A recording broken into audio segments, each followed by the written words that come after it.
అందరికీ నమస్తే. రవితేజ నటించినటువంటి 'ఇరుముడి' సినిమా రిలీజ్ అయింది ఇవాళ. ఇక దాని యొక్క కథ మరి రివ్యూ ఒకసారి చూసుకుంటే, సీలేరు ప్రాంతంలో త్రినాథ్ రవితేజ ఆటో నడుపుతూ అరటి పండ్ల వ్యాపారం చేస్తూ కూతురు మణెమ్మ అంటే నక్షత్ర, భార్య కావేరి, ప్రియ భవాని శంకర్తో ఆనందంగా జీవిస్తుంటారు. ఆ ప్రాంతంలో అందరి ఆడపిల్లల్ని తన కూతురులాగే చూస్తాడు రవితేజ. తనకు మద్యం అలవాటు ఉంటుంది. కాకపోతే అయ్యప్ప స్వామి మాలలో ఉన్నప్పుడు మాత్రం మందు జోలికి వెళ్ళడు. అదే ప్రాంతంలో 10వ తరగతి చదివినటువంటి ఓ విద్యార్థిని అనూహ్యంగా చనిపోతుంది. ఆ మరణం వెనుకున్నటువంటి ఉన్నది ఎవరు? ఈ చావు త్రినాథ్ కుటుంబాన్ని ఎలా ప్రభావితం చేసిందనేటువంటిదే మిగతా కథ.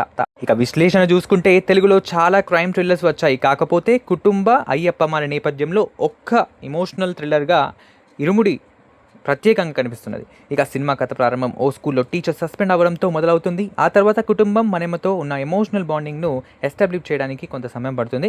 ఎప్పుడైతే 10వ తరగతి చదువుతున్నటువంటి ఓ అమ్మాయి అనూహ్యంగా చనిపోతుందో అక్కడి నుంచి కథలో ఉత్కంఠ పెరుగుతుంది.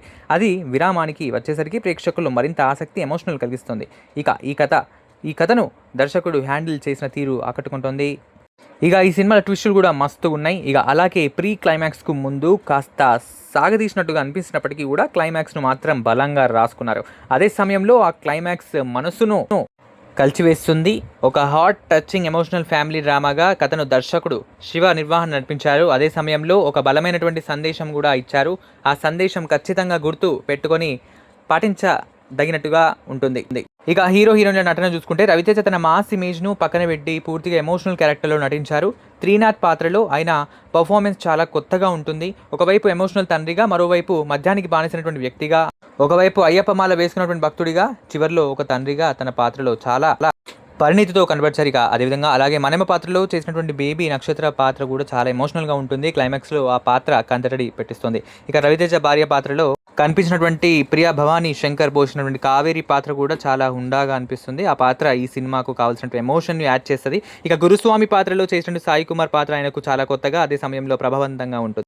సెకండ్ హాఫ్లో ఆ పాత్రకు దర్శకుడు రాసుకున్నటువంటి ఒక మలుపు కూడా కథకు బలమైనటువంటి బలాన్ని చేకూరుస్తుంది. అలాగే అజయ్ ఘోష్ పాత్ర కూడా కావాల్సినటువంటి క్యూరియాసిటీని పెంచుతుంది. మిగతా నటీనటులు పరిధి మేరకు కనిపించారు. ఇక టెక్నికల్గా ఒకసారి చూసుకుంటే, జీవి ప్రకాష్ కుమార్ మ్యూజిక్ మంచి మార్కులు పడతాయి. అలాగే మల్లెపుల పల్లకి పాట థియేటర్లో ఒక ఆధ్యాత్మిక అనుభూతిని అందించింది. జీవి ప్రకాష్ చేసినటువంటి నేపథ్య సంగీతం కూడా సినిమా కథకు ముందుకు మూడుకు తగ్గట్టుగా కుదిరింది. ఇక కెమెరా వర్క్ కూడా చాలా నేచురల్గా అనిపిస్తుంది. సీలేరు ప్రాంతంలో తీసినటువంటి చిత్రం ఇది. అన్ని ఒరిజినల్ లొకేషన్స్ కావడంతో కథ నిజంగా అక్కడే జరుగుతున్నట్టుగాను అనుభూతి కలిగించుతుంది. ఇక మైత్రి మూవీ మేకర్స్ నిర్మాణ విలువలు కథను తగ్గట్టుగా ఉన్నాయి. సో మనం లాస్ట్ వరకు వచ్చాము. ప్లస్ పాయింట్స్ చూసుకుంటే, కథనం, రవితేజ నటన కావచ్చు, బేబీ నక్షత్ర పాత్ర కావచ్చు, సంగీతం చాలా వరకు కూడా ప్లస్ పాయింట్స్. ఇక మైనస్ పాయింట్స్ వచ్చేసి ఆరంభంలో కొన్ని సన్నివేశాలు, ఇక ప్రీ క్లైమాక్స్ అనేవి అక్కడక్కడ కొద్దిగా నెమ్మదిగా ఉంటుంది. ఇక ఫైనల్గా చూసుకుంటే, ఫ్యామిలీ ఎమోషనల్తో కూడినటువంటి రూరల్ క్రైమ్ థ్రిల్లర్ చూడాలనుకునేటువంటి ప్రేక్షకులకు 'ఇరుముడి' సినిమా చాలా వరకు కూడా నచ్చేస్తుంది. అండ్ ఈ సినిమాకి మా ఎన్బీకే న్యూస్ తరపున 10కి 9. ఇక వీడియో లైక్ చేయండి, సబ్స్క్రైబ్ మీకే.